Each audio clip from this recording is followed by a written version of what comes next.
Hi everybody. Here. It's now time for the new Frank Iero / Future Violence album, Barriers. This frontman / backup singer / musician / songwriter / you know who he is, Frank Iero. Probably not. Hailing from New Jersey, and has pretty much built a bit of a reputation for himself over the last few years in the rock industry, building up his own solo career ever since he dropped his debut back in 2014, and had a few side projects on his hands, such as the only album for now, I think forever, album, Leathermouth, released in 2009.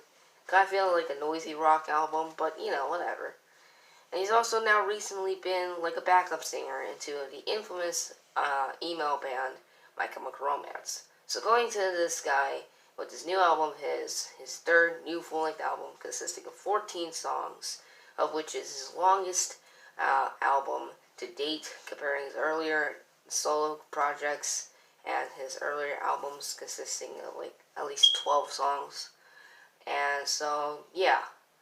As well as building up a new band of his, Future Violence, which are just a new band, just pretty much here. So let's do this. And the first song here, New Day's Coming, kind of sounds like something out of a Weezer song from Hurley.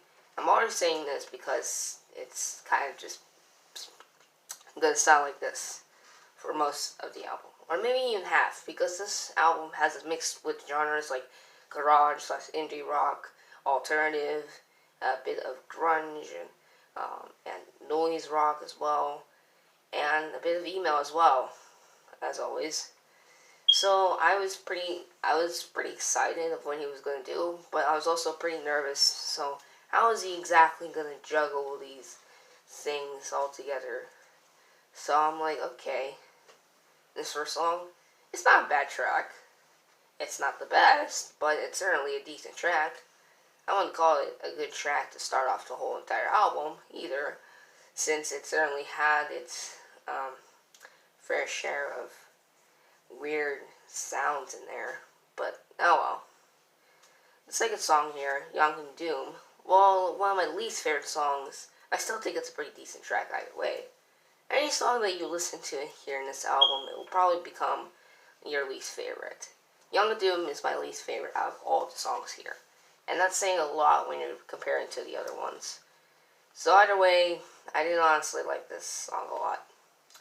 The third song here, the first one that we really get the hard rocking kind of style here, Fever Dream, kind of sounds like something out of a post-Pinkerton album.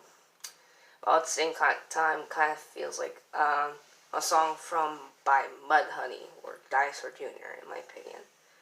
Not saying for the rest of the songs that sounds familiar to Fever Dream. So there's that. Other songs, I'm skipping here. Songs like Great Party. Kind of sounds like it's trying way too hard to be a Ben Folds 5 songs. Since it's not only guitars and drums and bass on here. In fact, I hear very little bass. I feel like I'm not even hearing bass at all. But it's also have its fair share of pianos sound here, such as this song.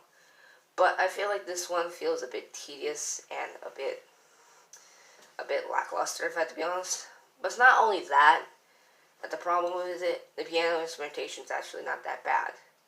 Another problem that I had with this album is Iero's vocals.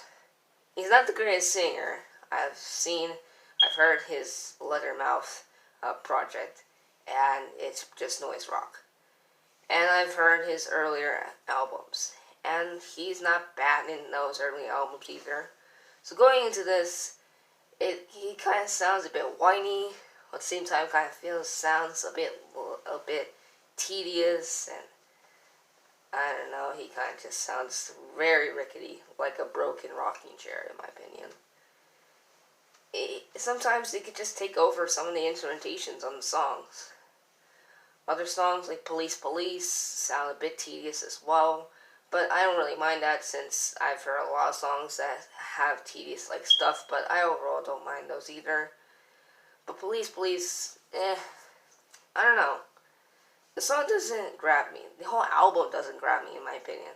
The production is not bad either. I think it's pretty crisp and nice and strangely polished when it comes to instrumentations. Songs like Motopop, The Unfortunate, Ode to Destruction. Some are poppy, sounding like a bit for some reason. Others are garage like some. Others sound like grunge kind of noise rock. It's complicated to me, honestly. It's not bad. It's really not the worst album ever. I think it's a fine album. I think it's a good album. But I feel like when just tossing these songs around, it feels like I'm listening to a different band. It feels like I'm listening to like another like a rip-off of a Weezer band or a Mudhoney band. Maybe it's just me, but I'm not sure what to think of this album anymore because it has so much genres that's mixed together like it's supposed to fail. And it strangely doesn't. However, it just doesn't work properly in my opinion. I just feel like it kind of disappointed me. I expected a lot more, honestly. Final score on this one, 7 out of 10. I do recommend it either way. I just didn't like it, and it didn't live up to what I expected, honestly. If it sticked up to maybe like 3 genres, I would probably be fine with it. I would probably give it a higher score because it's really not that bad. The instrumentations on it is not bad. It's really spectacular. And it's pretty much the standout highlight of the entire album. But everything else feels like it's trying to drag it down to hell. So thank you for watching. Hope you enjoyed this video. Hope you at least enjoyed this album after what I just said. If you like all these genres mixed together, 14 songs, that's like long as hell, this is the album for you. Till then, I'll see you next time.